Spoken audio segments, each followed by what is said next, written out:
Welcome to Awesome Movie Year, the podcast where we take a look back at an awesome year for movies, which is every year. I'm Josh Bell, film critic and writer, and I'm joined by my co-host. I'm Jason Harris, filmmaker, comedian. And last week at Xanadu, we buried Josh Bell. This week on Awesome Movie Year, we bring him back for another episode. What was my final word? Podcast. There you go. We all looked around and couldn't understand what you were saying. No, that's so mysterious. No one knows what that even means. There was a snow globe with a microphone inside of it, and none of us understood it. Mm-hmm. Yeah, pretty dense, all you people there. So in this season of Awesome Movie Year, we are talking about the films of 1941. And obviously, we could not go through 1941 without talking about what is still, despite its changing position in a certain poll, considered by many people to be the greatest film of all time, which is Orson Welles' Citizen Kane. We did not feature this in our first feature episode. This was Orson Welles' debut as both as a filmmaker and as an actor in Hollywood, but we decided to throw it in here. This is usually our episode where we take a look at a film festival winner, but because in 1941, there really was only one film festival, which was Venice, and we talked about that winner earlier in the season. We're looking at this for its award wins with the National Board of Review and the New York Film Critics Circle, both of which named it the best film of 1941. But really, we just needed a reason to talk about Citizen Kane, I think. Yeah, and I think it's good foreshadowing as to how stupid the Oscars are. This was up for 9 awards. It won Best Original Screenplay, lost everything else. Who knows? Maybe there was some influence by William Randolph Hearst or Louis B. Mayer. Some voting blocks didn't vote for it. But it just shows over and over that the Oscars get things wrong more, probably as much as they get it right. Right. I mean, this is a notorious instance of the Oscars failing to award a movie that, again, is regarded as the greatest of all time, or certainly very brilliant.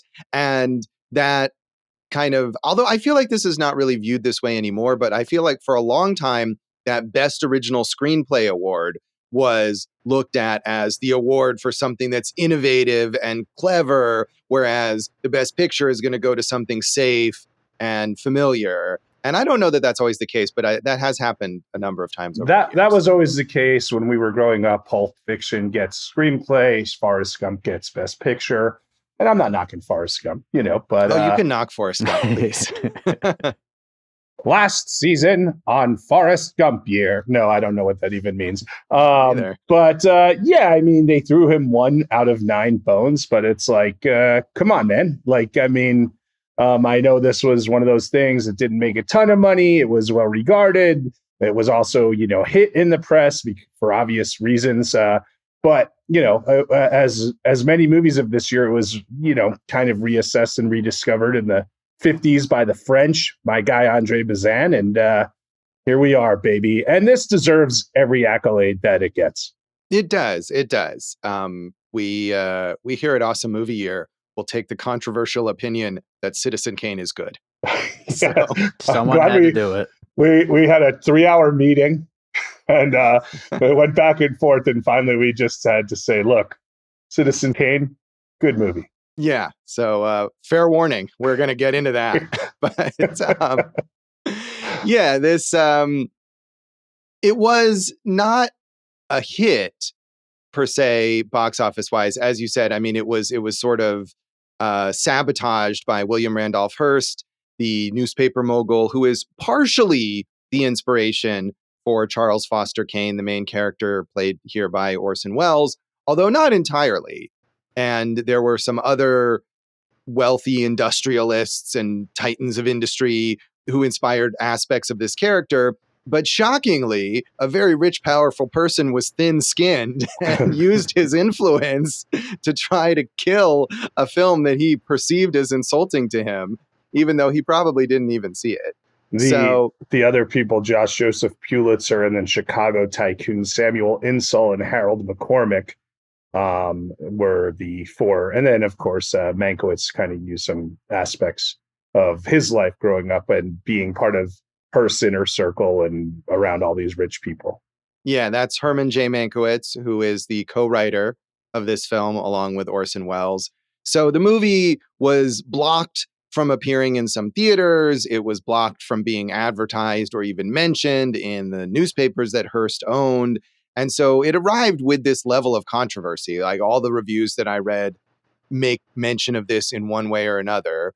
But it still, it's hard, as I always say, to get exact box office figures for movies from these time periods. It supposedly lost $160,000 during its initial run from its budget of $840,000. It was, however, according to one source, the sixth highest grossing film of 1941. Although that's not in the top 10 box office chart that we use to determine our box office champion episode. So all of these statistics are always variable for this kind of time period. Looks like we got to have another meeting. So many meetings. Josh, I mentioned Louis B. Mayer, who obviously was very close with Hearst. And I think Hearst funded a lot of the MGM stuff back then. He offered to buy this movie from RKO just to shelve it for $1 million. And Welles at one point also offered to buy it for $1 million just to get it out there when it was having trouble being booked. So everyone throwing their $1 million around. I don't know how Orson Welles had $1 million at that time. I was going to say this is one of those few movies where like the what comes out on screen and the behind the scenes stuff is just as fascinating. Like, wasn't he like 24 when he made this? And he just had, he was the first director to ever get final cut, even though he never made a movie. He wouldn't let any executives onto the set. If they showed up, he would break the entire crew and cast to go play softball. And he just had total control. And, we've seen so many instances like that where, Heaven's Gate, someone goes down in flames, right? Not to say that was all Cimino's fault as we went over that. But it's just amazing what this dude is able to accomplish and all the resources he was able to pull together to make this thing. Yeah. I mean, you and I, when we were 25, I think we made Three Girls, a Guy, and an Apocalypse, which was nearly as well lauded. I mean, we won more awards in the 48-hour film project than Welles won at the Oscars. That is actually true. That is so sadly true. But I mean, he was this like wunderkind, and that was part of, I don't know that Hearst cared about that, but other people in Hollywood kind of wanted him to fail because they were jealous of him or because they were resentful that he got the deal that you're talking about and he got all this creative control and final cut. And who is this guy? He's never even made a movie. He's a theater director. He's a radio guy. He did the War of the Worlds on the radio, which we talked about in our War of the Worlds episode. And that was a huge sensation. Meanwhile, other filmmakers are working in the studio system and they don't get the same leeway. So there's a level of that, I think, Schadenfreude wanting someone to fail, regardless of whether they even think the movie is good or not.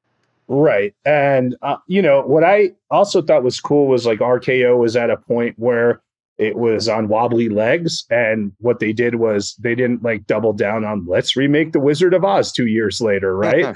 They just were like, find the craziest, most bombastic auteur out there and just give them a blank check and a final cut.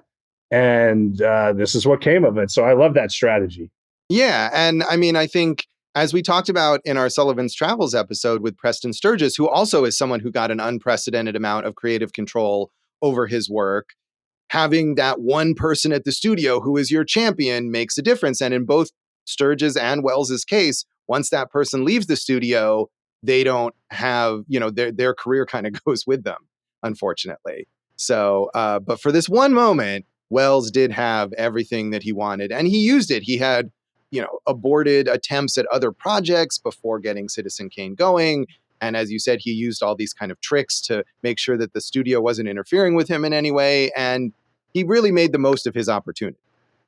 They had screen tested, they had done like a bunch of tests to make Hearts of Darkness, which obviously for us would be an Apocalypse Now, would be the closest thing. Not to say they haven't made other versions of Hearts of Darkness, but I think Welles doing Hearts of Darkness would have been fascinating as well.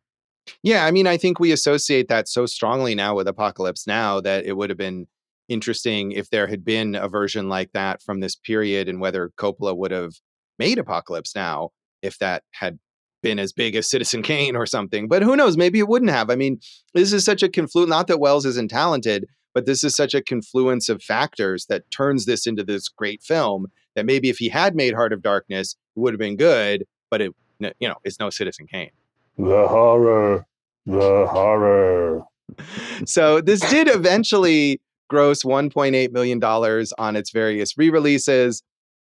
As you said, it was nominated for 9 Oscars, including Best Picture, Best Director, Best Actor for Orson Welles, Best Black and White Art Direction, Best Black and White Cinematography, Best Editing, Best Original Score, and Best Sound. It lost all of those awards and did pick up the Screenplay Award for Welles and Herman Mankiewicz.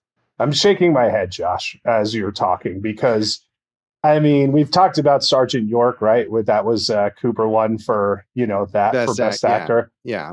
Insane. No offense, but like, I mean, this dude does a 50-year scope of a performance while directing a movie, and he is so charismatic and complex, and like, you just want to keep watching him.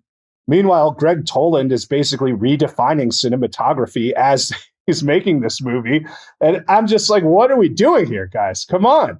Yeah. And I think Bernard Herrmann lost to himself in this category, right? For music. So right. He did. Yeah. We were talking about that for All That Money Can Buy, which has a great score, as we talked about in that episode, but it is no Citizen Kane. This is it. And I mean, I was just so impressed. This is my 3rd time seeing it. I know we're going to talk about it. I was so impressed watching it this time.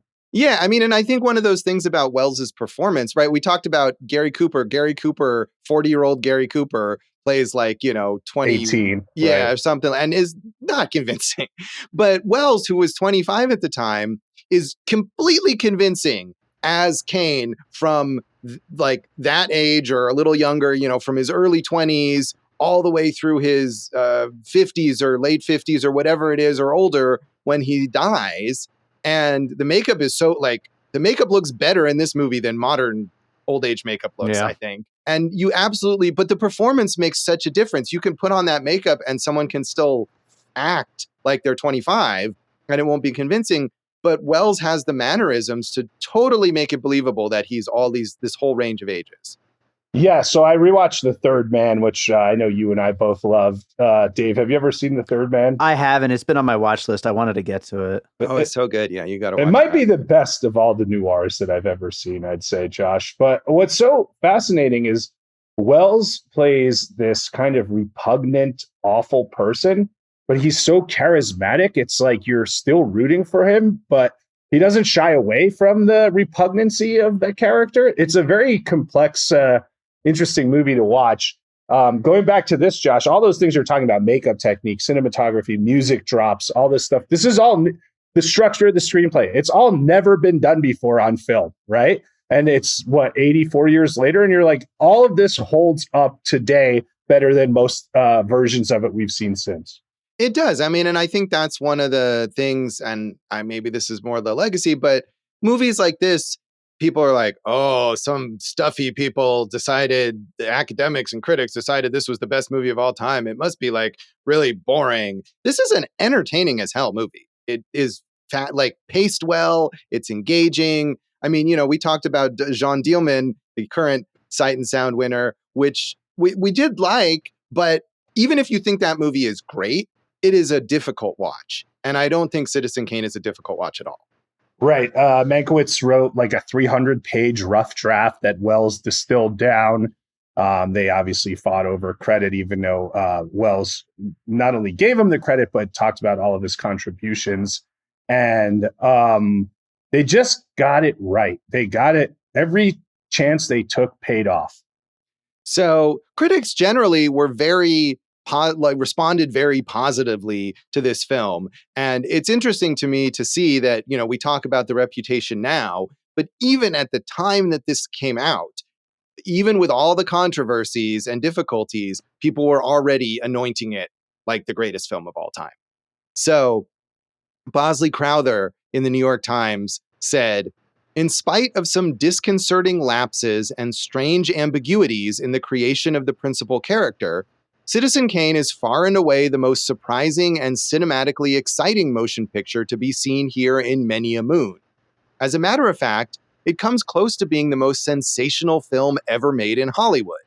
Count on Mr. Welles. He doesn't do things by halves.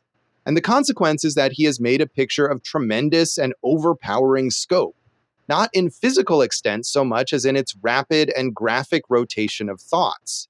Mr. Welles has put upon the screen a motion picture that really moves.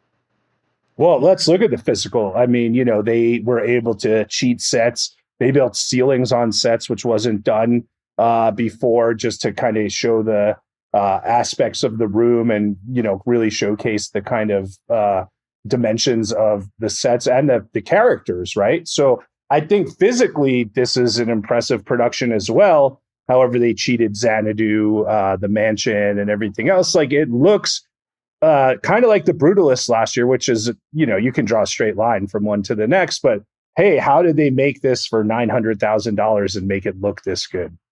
Right. I mean, and Welles, especially as someone who didn't have any experience making films, proves to be very, very resourceful. Knows, like you said, being able to repurpose sets that were standing for other films and take certain shortcuts to save money, to go in under, although he did go over budget, but not as much as he could have, presumably. And yet it's still, it looks amazing. But I think also as Bosley Crowther says, the sort of emotional scope or the thematic scope of the film and the all the decades of Kane's life, but all of the people that he interacts with and the impact that he has on society, it feels like a really big story. Yeah, it's a epic back in the days of sword and sandal epics, and now we have a newspaper magnate epic or something along those lines. But he builds these big set pieces, these big parties, and song and dance numbers and political campaigns. So he's giving you, a good version of Megalopolis. Yeah. I mean, obviously, this is a huge. I feel like, Dave, when we did our piecing it together on Megalopolis, I'm sure we brought up Citizen Kane, right? Yeah, I think so. Right. So that's just two from last year. Now we got The Brutalist and Megalopolis. I mean, we could do this from every year going forward from 1941, probably. Sure, of course. This is hugely influential. So C.A. Lejeune in The Guardian said, Citizen Kane is probably the most exciting film that has come out of Hollywood for 25 years. I am not at all sure that it isn't the most exciting film that ever came out of anywhere. Citizen Kane is like no other film that you have ever seen. It uses camera and microphone as though their functions had been discovered for the first time. Perhaps they have. It is so vast in content, so economic in style that watching it, you can never afford to relax. Yet there is nothing tricksy or obscure. It has the directness and the direct speech of life happening in front of your eyes. It is impossible not to believe that this man was a public figure whose face and voice you knew well. 25 years before was 1916. So are we talking about Intolerance with D.W. Griffith? Maybe, yeah, it could be. I think that would probably be it. I think I have a quote from Griffith where he says something along the lines of like, I loved all the things that Welles stole to making this movie, especially the stuff he stole from me.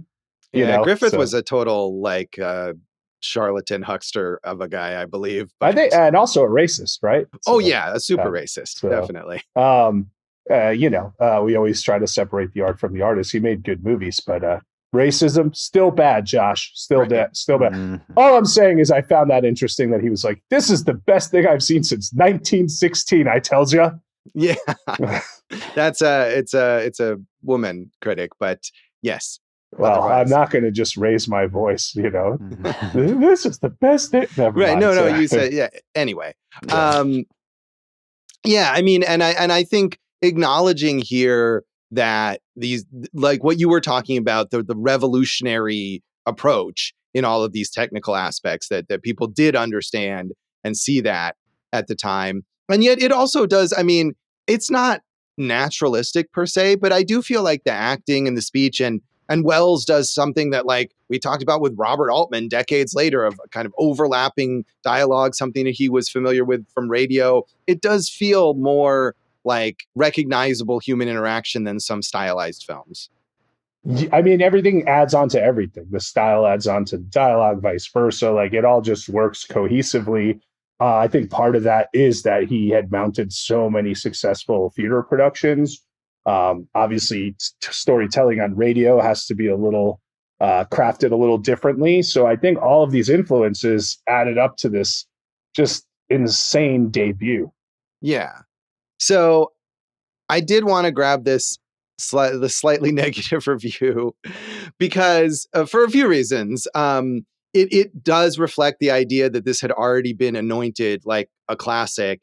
And sort of infamously, this review was added at one point a few years ago to Rotten Tomatoes, spoiling the 100% fresh rating of Citizen Kane and knocking it down to a 99%. And people were upset that this 80-plus-year-old review from a reviewer who is long dead, I'm sure, had spoiled this rating. This is the same guy who did this to Paddington 2, right? No.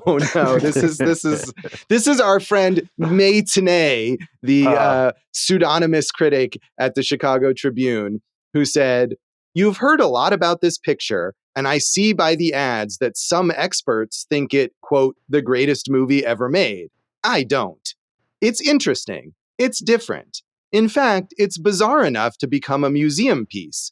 But its sacrifice of simplicity to eccentricity robs it of distinction and general entertainment value. Citizen Kane presents an almost clinical dissection of a complete egotist. It runs to gargantuan sets and arty photography, shadowy and spooky. I only know it gives one the creeps, and that I kept wishing they'd let a little sunshine in." Maitane should lose her or his job as a. I think it's a her also, yeah. Those are the type of reviews that make you wonder, because I know Hearst didn't allow any mentions in his newspaper, but did he just throw some money to some other papers to be like, trash this thing? It just is so misguided, that review. Right. And I don't want to accuse Maitane of taking a payoff or whatever. She does make an oblique reference at the end of the review saying that the standard disclaimer about no resemblance to people living or dead is suspiciously missing from this film. And I don't know if that was true or if that was the case.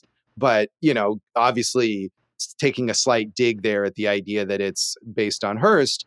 But otherwise, she doesn't mention that. And she talks about, obviously, she didn't care for the cinematography, but does give some praise to some of the performances later in the review. So it's not a complete trashing, but I did think it was interesting to throw that in. And again, also the idea that even by the time it opened in Chicago, which is a major city and was probably fairly soon after it had played in New York and LA, already it had gotten this reputation as the greatest movie ever made that she felt she needed to kind of push back against. And so even then it becomes what I was just talking about, the idea that like, oh, some elitists think this movie is brilliant, so I don't want to watch it. Yeah, that's dumb. It is. Even if you hated the movie, how could you hate the cinematography? I don't understand. She wanted it to be brighter, I guess. I mean, like I said, Greg Toland, he was, one of the most renowned cinematographers, Josh, I just made that up, cinematographers at the time. He came up to Welles and he's like, I want to work on your movie. And he's like, why? And he goes, because you're the only one I can work with that will let me take chances and try new things. And together they did this totally new thing. And Welles, one thing, look, you always hear about Welles' ego and this and that. And to make a movie like this, you have to have an ego. But he had, from what I researched, no problem in giving credit to all of the other players, including Toland, who he said is the best cinematographer in the world and a huge, huge piece of why this movie works so well. Right. I mean, and he even made sure that in the closing credits, Toland's credit was on the same title card as his credit, because that's how important he thought Tolles' contributions were. And we talked about the makeup. Maurice Siderman, who was the main makeup artist, because of, I don't know if it was studio rules or guild rules, he wasn't able to be credited. So Welles took out like an advertisement in a newspaper to make sure to give that guy credit. Like, he was clearly very grateful to these people who helped him realize his vision.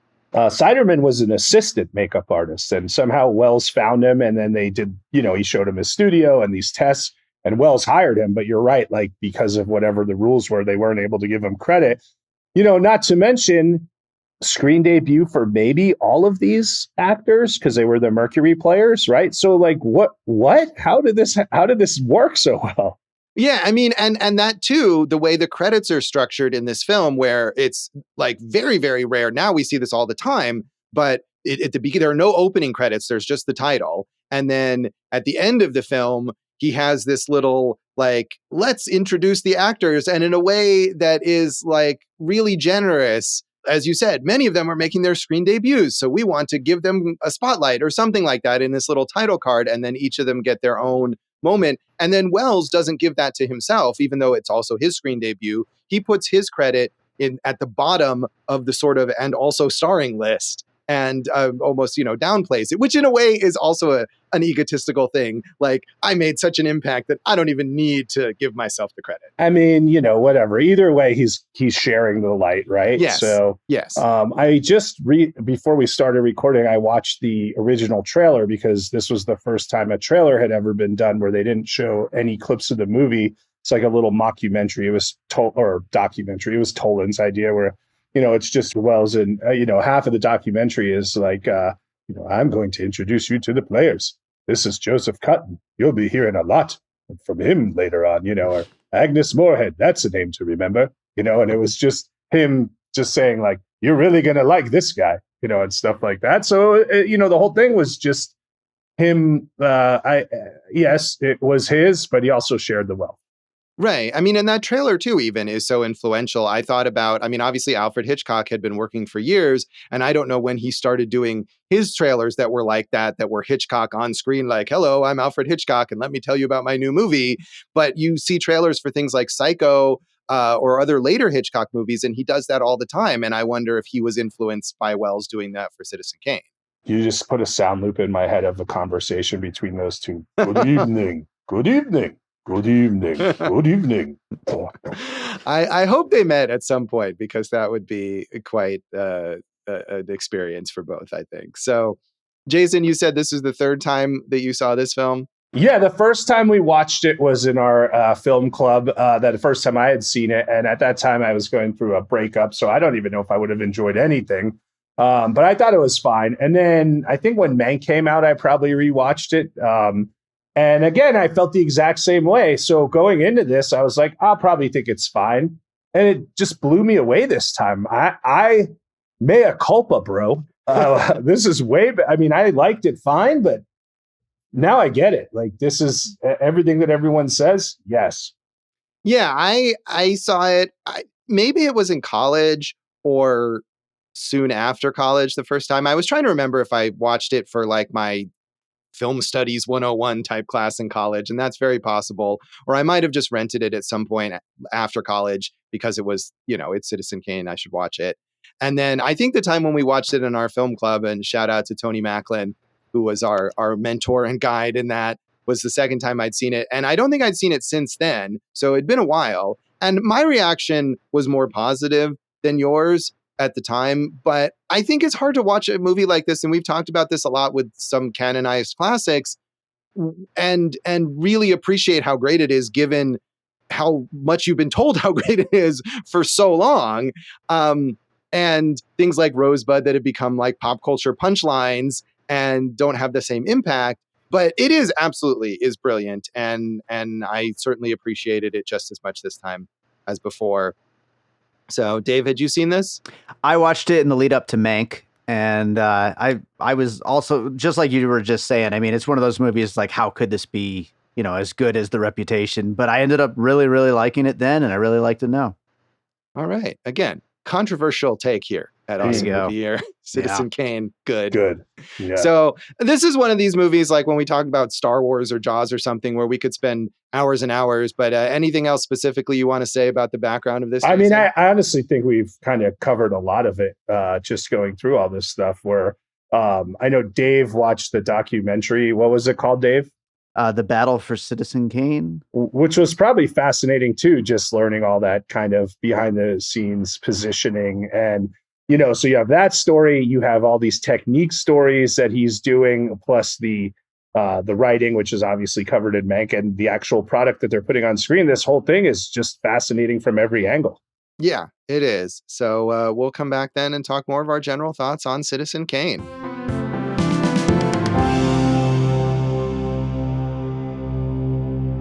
Welcome back to Awesome Movie Year. In this episode of our season on the films of 1941, we are talking about Orson Welles' award-winning, but not at the Oscars, film Citizen Kane. And I mean, this is one of those movies where I put on Letterboxd, like, what is there left to say about Citizen Kane? And obviously this has been dissected and has been praised and analyzed by so many people. So I don't know. I mean, Jason, this time, especially since you said that you were impressed much more by it this time, I mean, what was the thing that stood out to you most? I mean, right off the bat, I really, Toland's cinematography just blew me away. There, I talk about a lot of that, like, watching movies and wanting to like stop it and watch certain things again. When we're going into that little El Rancho nightclub, and it's Susan, right, his second wife, and he does this it looks like a jib. I think it's got to be a jib where he's on the sign and he goes up over the top, and now we have the roof and we're going into the nightclub. There's that. There's the whip pan sequence at the breakfast table, which takes place over 12 years, which they said was the hardest one to get right in the edits. There's the shot in the opera house where they're going up from the stage to the ceiling. All this trickery, the lighting, the look, everything about it just knocked me on my ass. And you add to that these like incredible performances. Like I don't know if there was anything per se that just singularly grabbed me, except that everything grabbed me all together. Yeah, I mean, it is amazing. And those shots, the shot over the nightclub roof definitely was something that struck me in the moment. And as I was watching it, I was like, oh, are they going to do something where it's actually like a single shot and they go through the roof like you could do now with CGI and whatever? And they can't, they don't, there's a dissolve, but still it's really impressive. And that breakfast sequence too is amazing. And the way that Welles shows the passage of time with those montages like that is just so inventive and so smart. And you see in that sequence too, also the aging of the character and the way the makeup is done, but also just the way that Welles carries himself and instantly changes over time, that you can see, here's how this character is getting older. Here's how he's kind of hardening as a person. Here's how his relationship with his wife is changing. All of that stuff is going on in that one montage. Right. You remember, I mean, it's a perfect, incredibly perfect, yet heartbreaking sequence. The beginning of Up, those first 10 or 11 minutes, and you're like, wow, you see a whole lifetime. This is that, right? You're seeing a whole marriage from beginning to end. I think of something like Revolutionary Road, which is kind of lost a little bit, right? But that's okay that it's lost. But I'm talking about something where it starts in one place and ends in another, and you're on this journey with them. I mean, like the Before trilogy, that's 3 versions of that. But he does this in a 2-minute montage, right? Over 12 years or something. And to time that out right and get those performances in there, it really just top of the line stuff there. Right. I mean, and those kinds of techniques that were new and that now we would recognize this kind of thing as, oh, here's how we show the passage of time, or a thing where a character starts a line in one time period and finishes it in another. Like that's a common technique now, but is something that Welles is doing here. So I did want to mention, you say this is the kind of movie that makes you want to stop and analyze each moment. And this was in 1975 when Roger Ebert launched his Cinema Interruptus that continues at Ebert Fest without him now. But the idea of showing a movie and stopping periodically to discuss aspects of it, and the audience would interact and they would analyze each moment. It was begun in 1975 with Citizen Kane. How long did that event take for this movie? Because you can do it almost in every shot, probably. Right. I'm not sure. I know the way they do it now is Josh Larson from the Film Spotting podcast hosts it, and they do it's over the course of 3 days. They watch the movie once all the way through without stopping, and then they have 2 sessions I'm not sure how many, like, if it's 2 hours or more of stopping the movie periodically. So I don't know back in 1975. I've just seen a list of which ones were done, how long it took, but it probably was the same amount of time. Do you think that would be fun or exhausting? I kind of think it would be exhausting, but it's still fascinating. And I'm sure to hear Ebert talk about it. I mean, you can hear his commentary. I listened to a short sort of supplementary commentary on the Citizen Kane DVD that I had, but he's got a whole full-length one. And I'm sure it's fascinating to hear him talk about it. Yeah, I mean, Josh, you brought up the point that, like, what can we say that hasn't been said already about Citizen Kane? I think we've already said so many new things about it, so we're proving the theory wrong. But I do, I want to go back to the idea that, like, hey, like, let's all take the biggest chance we can, right? RKO takes a huge chance giving this guy a budget and no notes. That's in his contract and final cut. Mankiewicz takes a huge chance writing a 300-page nonlinear script, right? Like this kind of flashback, structure.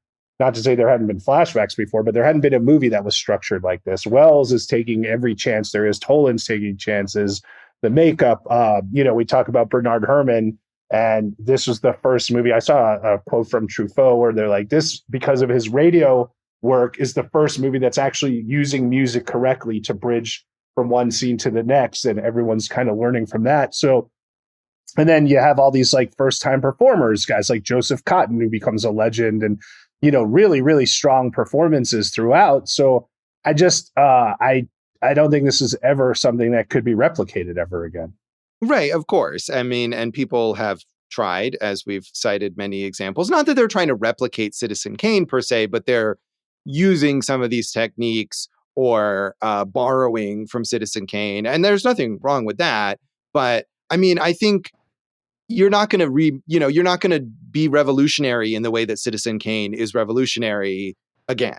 I mean, and not to harp on the Sight and Sound poll, but I think it's interesting that, if Citizen Kane is going to be overtaken, it's by something like Jean Dielman, which is the absolute opposite of Citizen Kane, right? It is not using any of the techniques that Welles uses here. It is its own kind of revolutionary in a completely different way. Also ridiculous.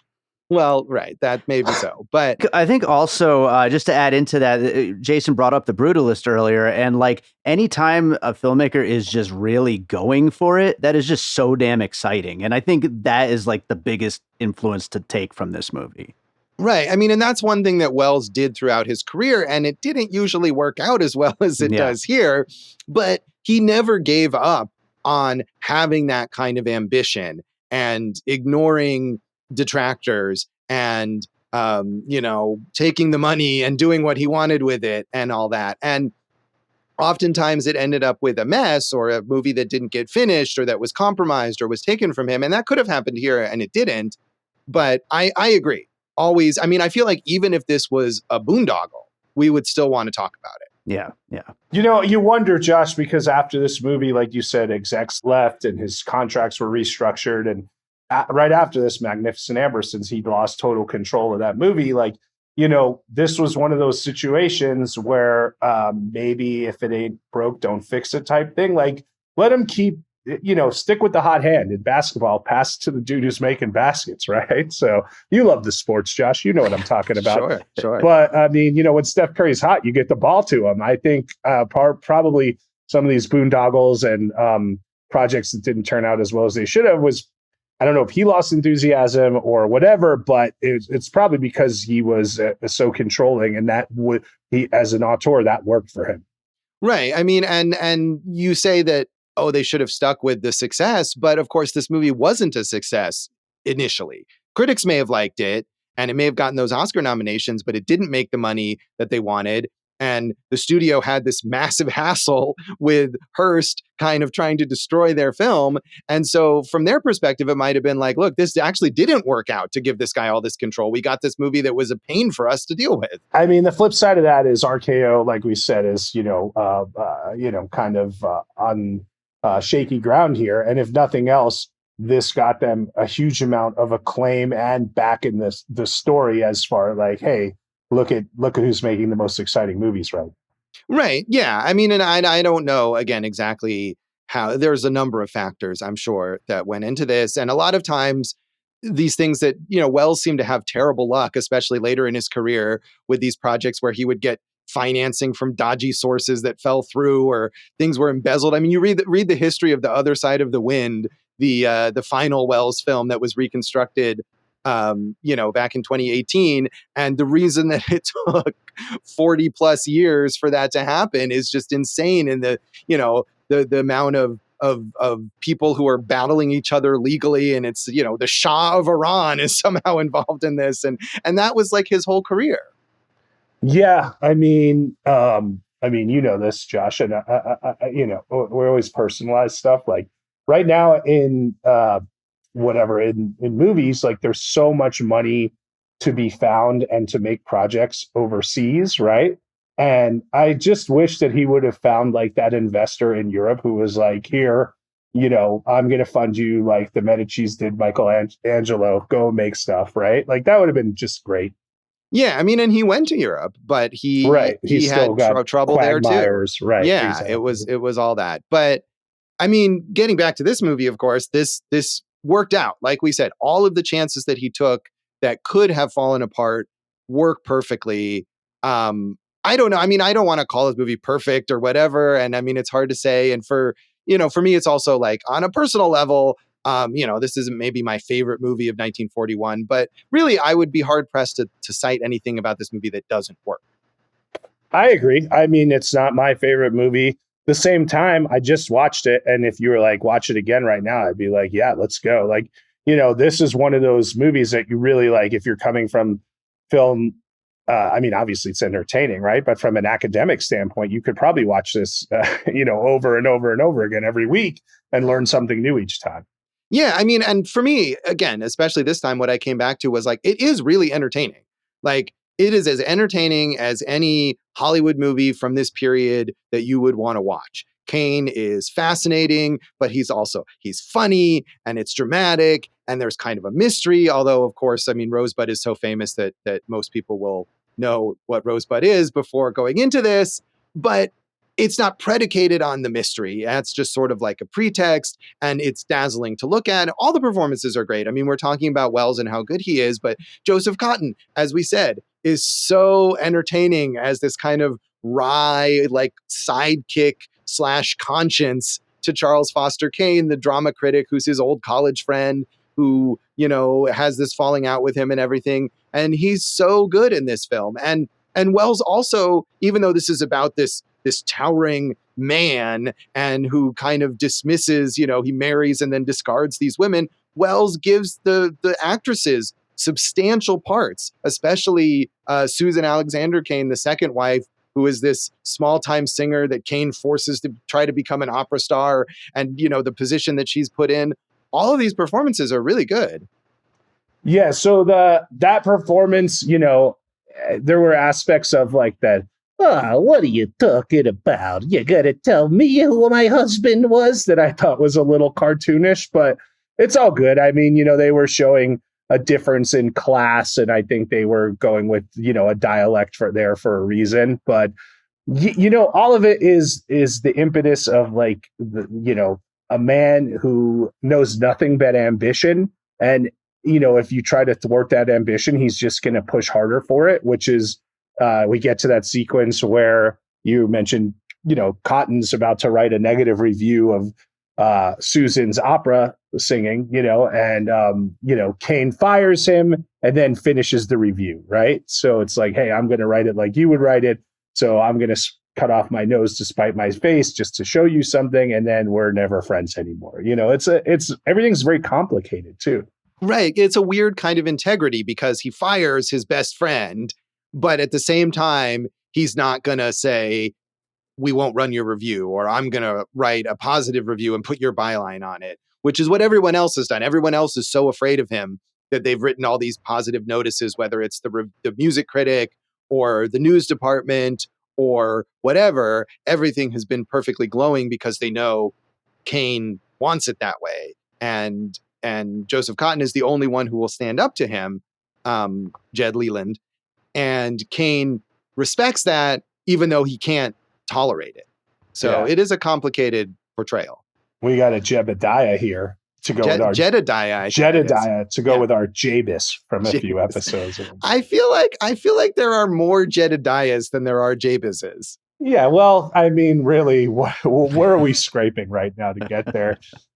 Josh, so much of it resonates now, right? The consumption and the, conglomeration of wealth. And, if you have money, you can control all these things, and how people are afraid to stand up to the rich and powerful. Like, I mean, I just feel like so much of this mirrors a lot of the bullshit we're dealing with today. It does. I mean, the giant sprawling tacky estate in Florida. I mean, it's Xanadu, but could it be Mar-a-Lago?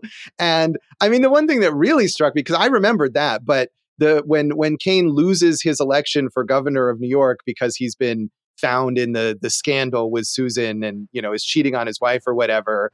And they're in Bernstein, his kind of right-hand man, is in the printing press, and they find out that he's lost the election, and they say, well, I guess we can't use this. And they hold up the headline that's like Kane wins, and he says, yeah, you got to go with the other one. And of course, the other headline is fraud at polls. And it's like, where have we seen that?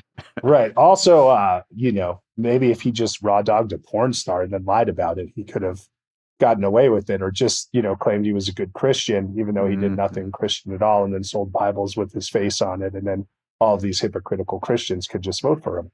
Yeah. I mean, so in that sense, it's less timely because, of course, if that happened to someone like Kane now, it would not kill his chances at being elected. But so much here is certainly relevant. I mean, we're referencing one person, but also he is a man who inherited a mining fortune and then decided to buy out a major media company. Like, where have we seen that before? Yeah, it's unfortunate because all of the people we're referencing, I don't look at nearly as fondly as I look at Charles Arthur Kane. So. Yeah, that's true. I mean, and that's what you're saying also about Wells, but what you were saying relating to the third man. But Kane, too, is a pretty terrible guy, right? I mean, maybe not as terrible as Harry Lime in The Third Man, who's literally like killing children, but he's not great. And yet we do like him. We do. He's so charismatic and he's such a presence. And that's important to the character because part of the reason, he's super rich, but part of the reason he's so successful is because also he's charismatic and people like him and they want to follow him. They want to work for him. They want to vote for him. They made and this is a combination of, what Mankiewicz wrote on the page and also, not only Wells' characterization, but, his contributions to whatever that character was on the page by giving him these layers and these principles. And does he turn away from these principles? Do these principles change over time?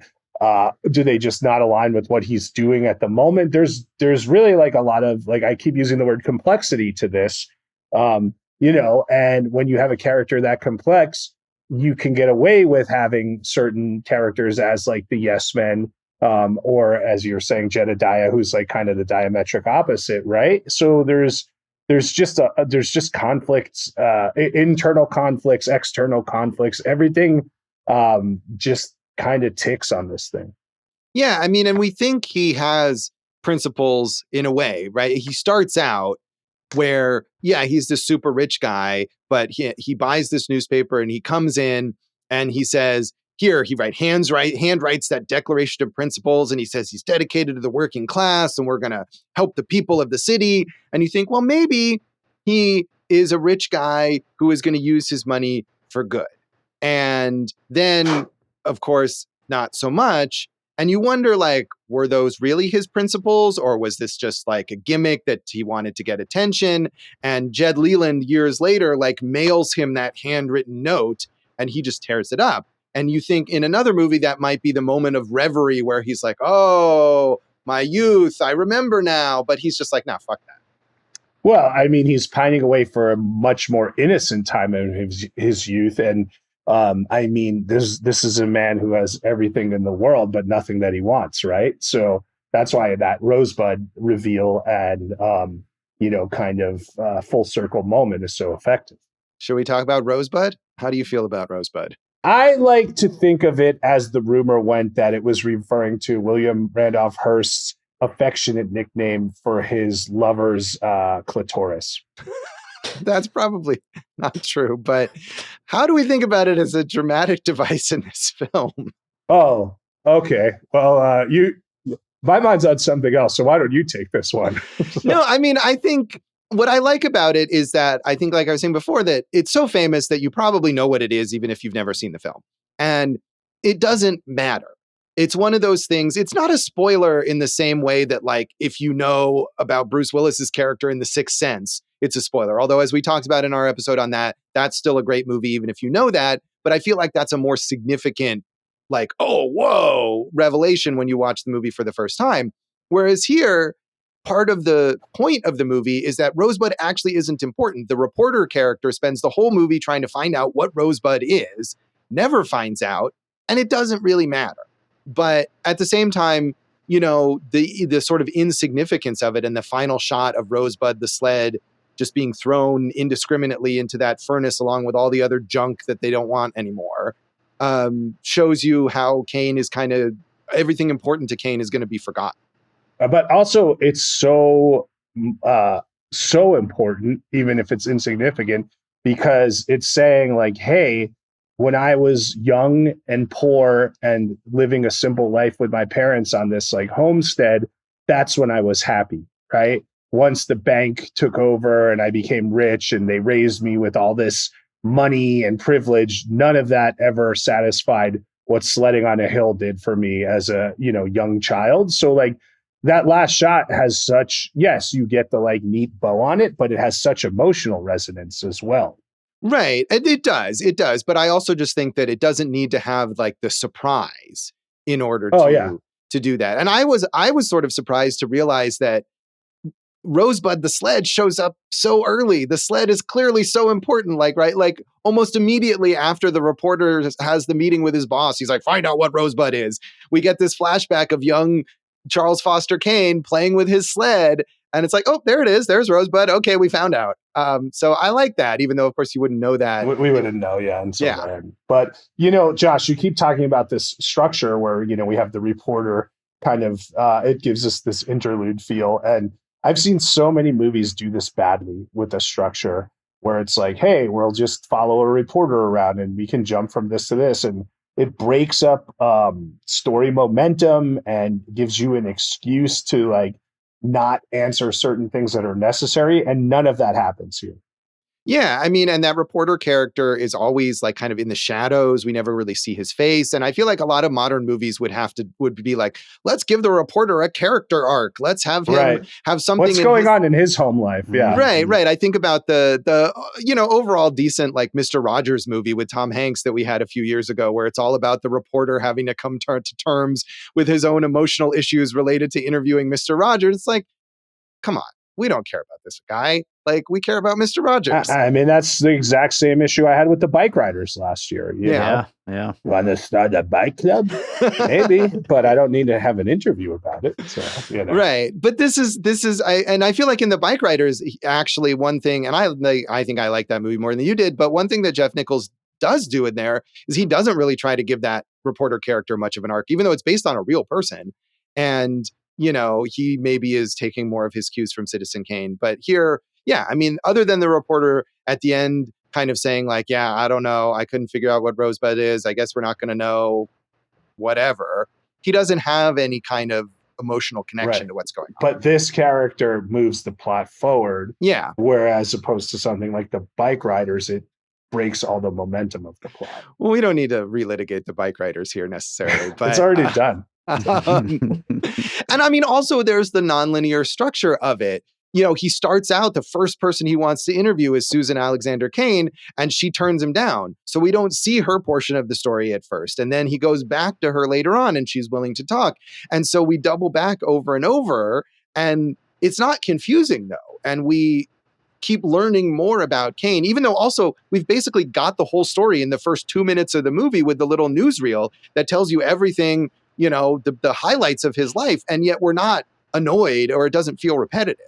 Well, also that newsreel, I think, is something that was really, we look back at World of Worlds and look at how he's utilizing form, right?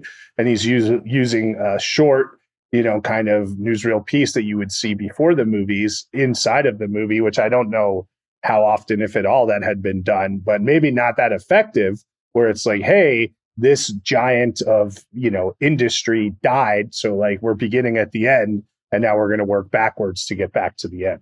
Right. And he had RKO's newsreel team edit that segment, which of course gives it more authenticity, and tried to hire the actual narrator of newsreels who wanted too much money. So they got an impression instead. But yeah, what do you think? What do you think that person felt after? Yeah. Imagine being the one who was cut out of Citizen Kane because you demanded too much money. Yeah.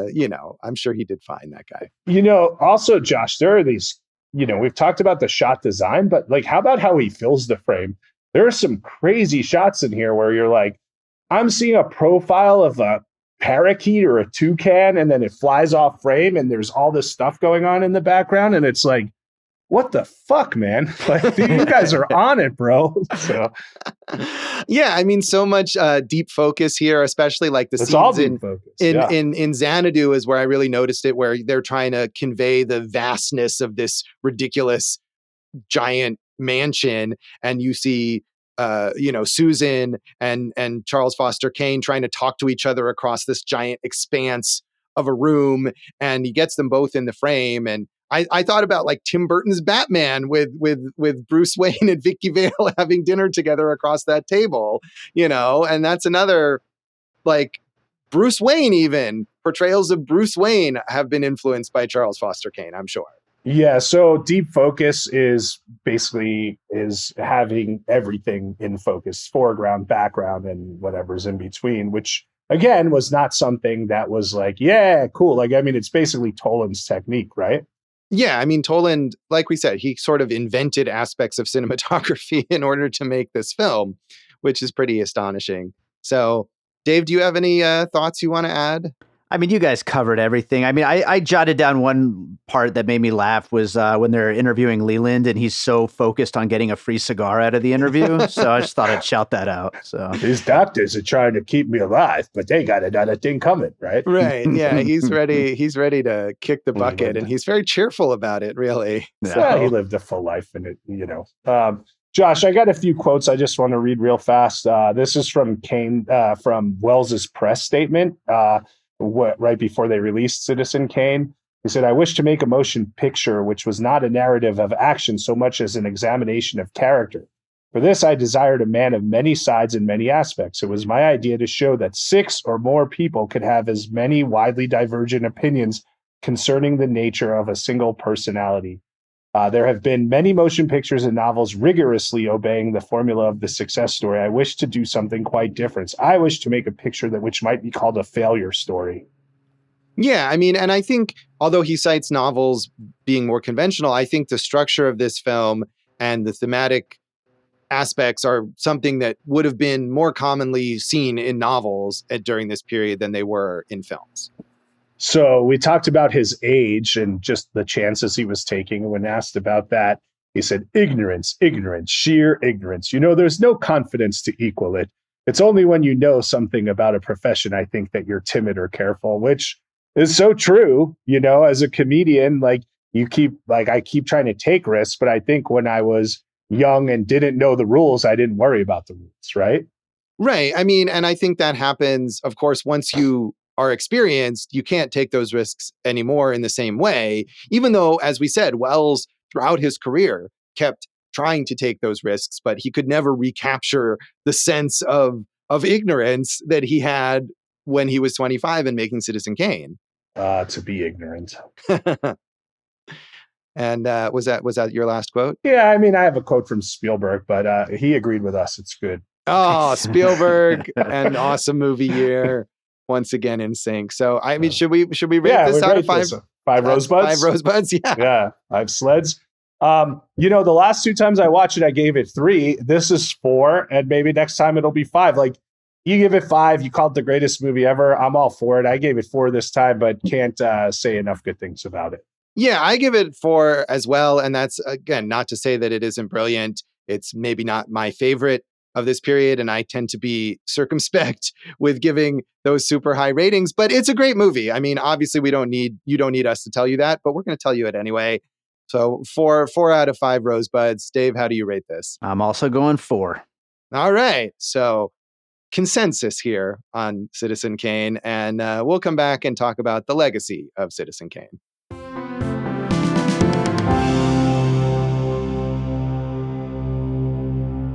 Welcome back to Awesome Movie Year. In this episode of our season on the films of 1941, we are talking about Orson Welles' Citizen Kane. And I mean, obviously, the legacy of this film is that it influenced all sorts of movies, as we've been talking about, from, the Bike Riders to Up, for example, here. I did a whole breaking it apart for you, Dave. I feel like on this one. So, I mean, the real legacy, Josh, as we talked about offline last week, is the Orson Welles impression on The Critic, the John Lovett show, where they would always have him do fake commercials of like green peas, and he'd be like, "Oh, look at all this immense green penis," and they would always just have something so ridiculous and embarrassing. And as at the time of this recording, maybe we're getting a Critic reboot, so maybe we'll get more of those. Yeah. I hope so. Yeah, I mean, Welles himself, it became. I feel like he's similar to when we talked about Peter Lorre in The Maltese Falcon, where he became such this pop culture caricature that people would be aware of the parody version of him more so than the actual version of him, maybe having seen it in comedies or in cartoons or whatever. Dave, was it you or Jason who sent that YouTube video of John Candy's Orson Welles impression on some short-lived Billy Crystal variety show? And there's so much of that. I mean, he became like a self-parody in those later years. Those commercials, you can go on YouTube and see him breaking down, trying to do his commercials for whiskey or wine or whatever it is. Which influenced like Bill Murray's character in Lost in Translation. I mean, to bring in something else there. Yeah, but that's not to say he wasn't like, and he became a fixture on like The Tonight Show and a favorite guest. But that's not to say he wasn't doing cool things. Like, I really like F is for Fake, which is a strange, would you call it a documentary or a stage documentary about him going into the world of like art forgery from the 70s. So I still think, he did so many interesting things. And I think, if he only had that like benefactor like he did with RKO, he probably could have done so many more. Right. I mean, he did make a lot of famous, renowned films after this. I mean, we mentioned The Magnificent Ambersons, which was his next film that was taken away from him by the studio and recut. And unfortunately, barring some miracle, there will never be like a director's cut of that Wellesian film cut. Right, because those elements were lost or destroyed or whatever. And you can watch the film and it's fine.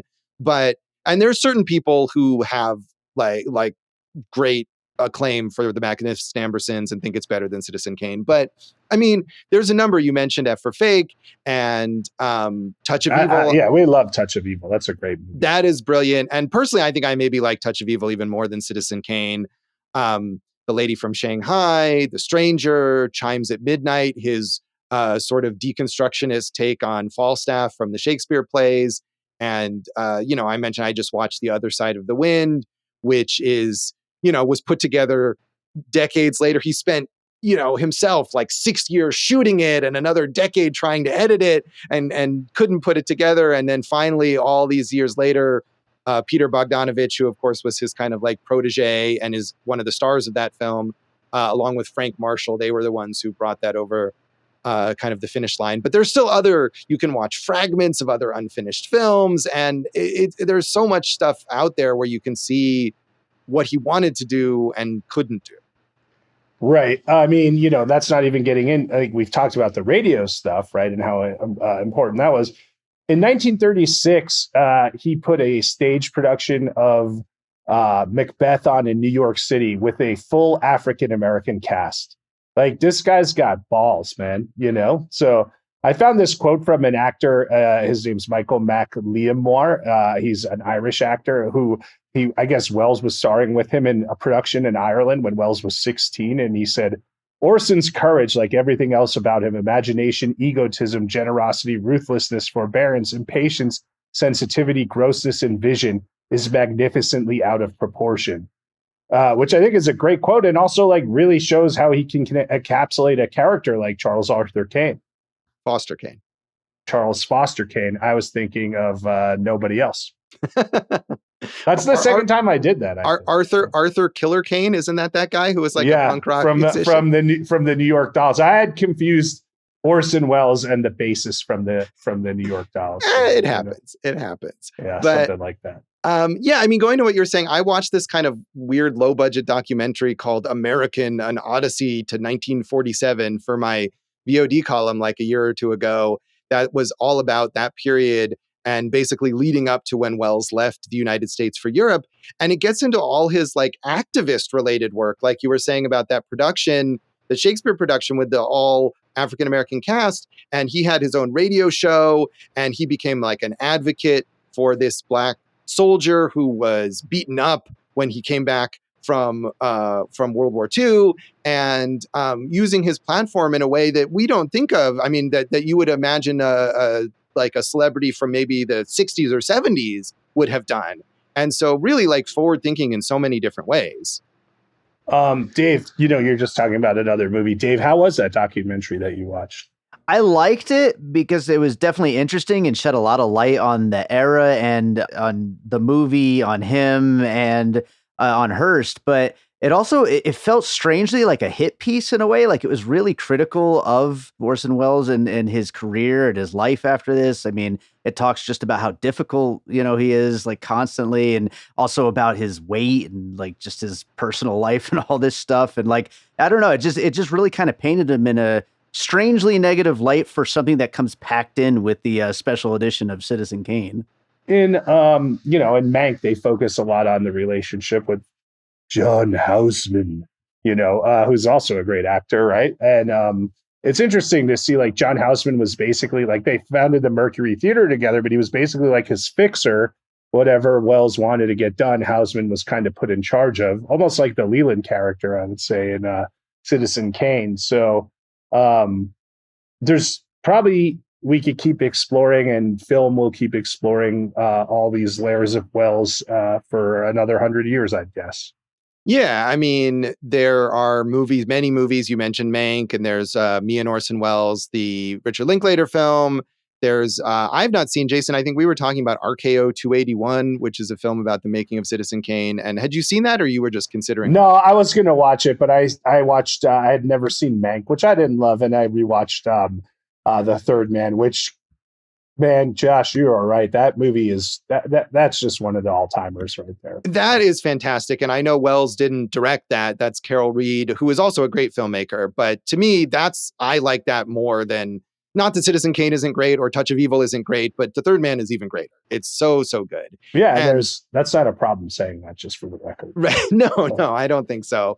But I mean, and that's an example, I think, of what Welles also did, which was throughout his career, as he was like frustrated and thwarted with all of these films that he was trying to direct, he kept up a very prolific acting career, not only in his own films, but in many, many other films, in some ways, just to continue paying the bills. And The Third Man, he's fantastic in that. I mean, there's a lot of not great stuff in there, but I noted down A Man for All Seasons. Yeah, which was very good. Yeah, which I know we both really like. Mike Nichols' Catch-22, which is a great film.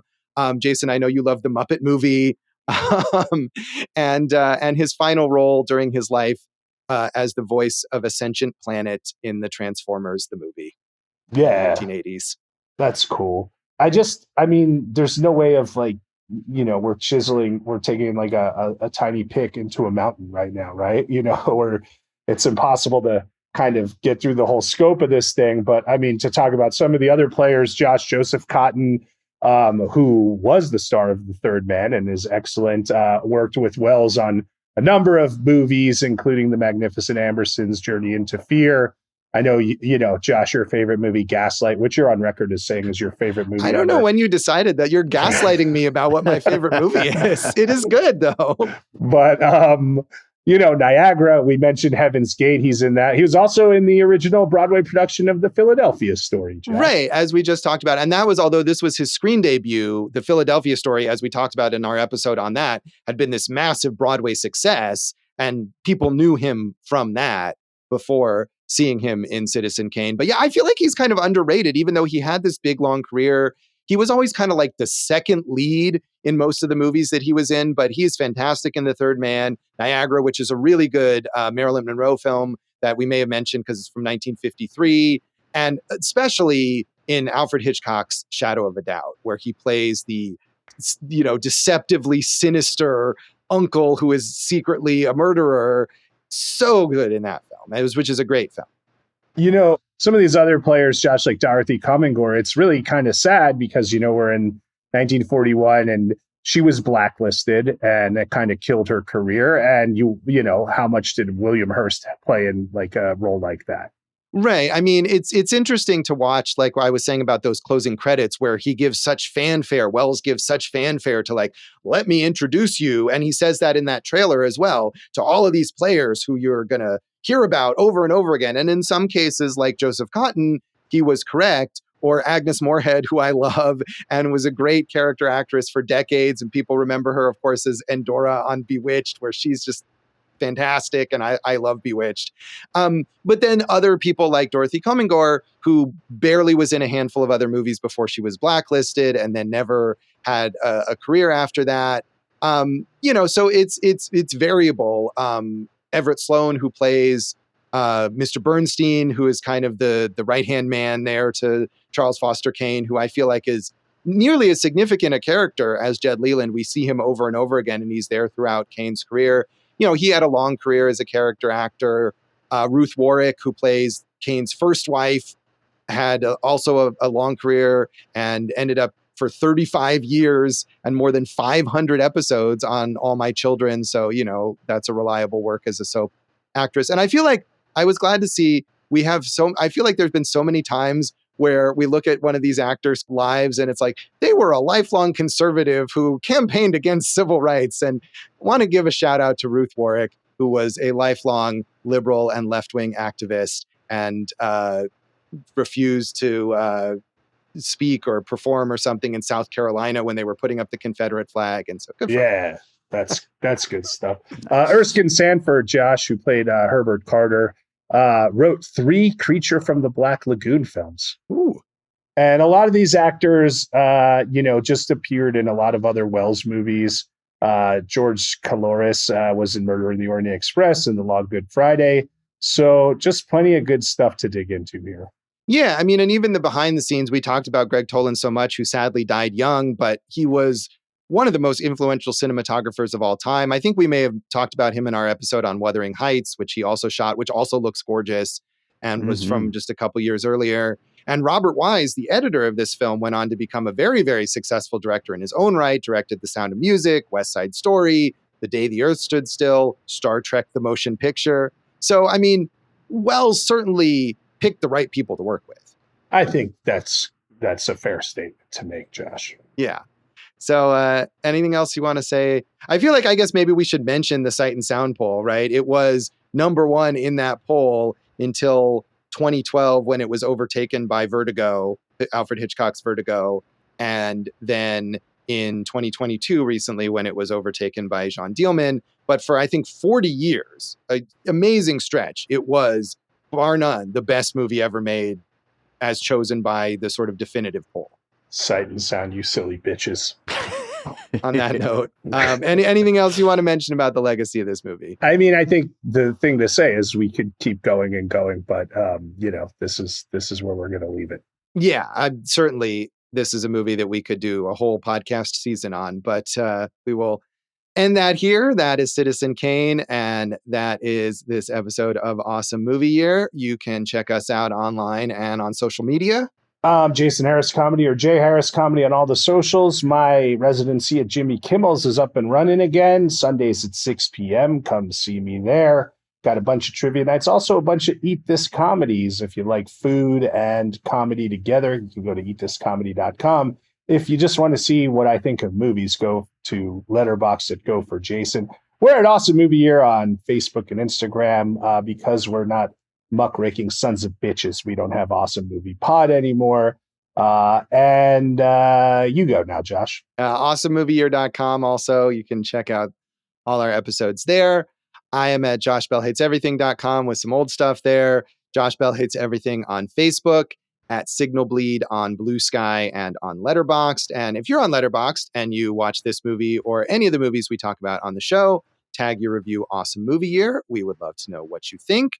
And check out our producer, David Rosen's awesome podcast, Piecing It Together. Check out Piecing It Together wherever you listen to podcasts. Follow us on social media at Piecing Pod. And I want to give a shout out to our shared Produced by David Rosen Patreon, where you all know that we post an exclusive episode between seasons. But what you might not know is we also post recorded episodes that are going to be coming out soon, early on the Patreon. And one of our patrons, Luke Fredeluco, wrote me just a little bit ago to tell me that Dumbo is his favorite episode of the season so far, which all right, nobody else has heard yet except for our patrons. So yeah. Well, of course, by the time this episode comes out, sure, everyone has heard it. But thank you, Luke. Yeah, Luke is a devoted fan, and we very much appreciate that. And thank you, Dave, for mentioning that, because I had forgotten that we were going to do that. So another reason to sign up for the Patreon. And you can hear our bonus episodes. I'm sure we'll have another one at the end of this season, but everything early, we are doing our best to kind of stay ahead on that front as well. So very cool stuff. And Jason, what is in our next episode? Josh, now that we talked about the best picture ever, let's talk about the movie that beat the best picture ever for the best picture of 1941. It's the Academy Award winner for Picture of the Year, How Green Was My Valley. So tune in next time to find out how green was my valley. Thanks for listening to Awesome Movie Year. Thank you for listening to Awesome Movie Year. Make sure to follow Awesome Movie Year on Facebook, at Awesome Movie Pod on Twitter, and at Awesome Movie Year on Instagram. And if you like the show, review us and rate us with 5 stars on Apple Podcasts.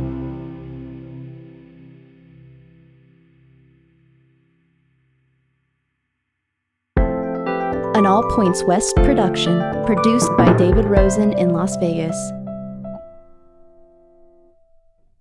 Rosebud.